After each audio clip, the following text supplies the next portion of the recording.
Rond-point des Demoiselles, le 10 mai 2015.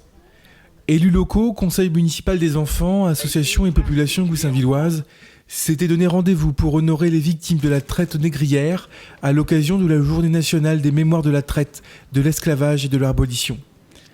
Au moment du discours prononcé par le maire Alain Louis, le Mémorial Acte, centre caribéen d'expression et de mémoire de la traite et de l'esclavage, situé en Guadeloupe, était inauguré par le président de la République, François Hollande.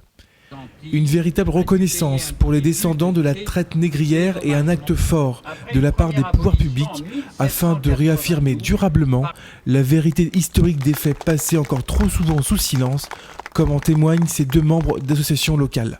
Là, je voulais remercier Monsieur le maire et la municipalité de Goussainville de faire honneur à nos ancêtres en cette journée si importante du 10 mai maintenant, qui est la journée nationale de la commémoration de la traite de l'esclavage.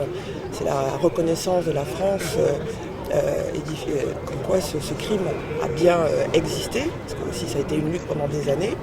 Et effectivement, ça fait maintenant quelques années que Monsieur le maire tient à honorer à nos côtés nos ancêtres et à parler de cette page de l'histoire si douloureuse qu'on met du temps à ancrer dans les programmes d'histoire et dans les mentalités françaises.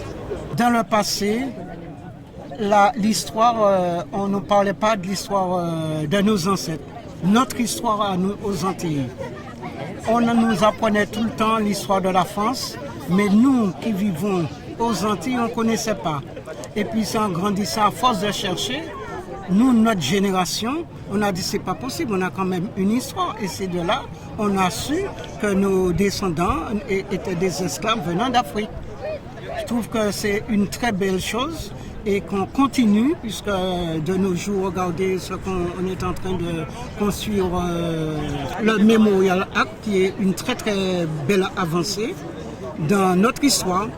Et je pense que, je dis ça tous les jours, que nos ancêtres doivent se retourner dans leur temps, parce qu'avec Malcolm X, tous les autres qui, avant Schellcher, il n'y a pas que Schellcher qui a aboli l'esclavage, avant Schellcher, il y a beaucoup d'esclaves qui ont combattu pour ça.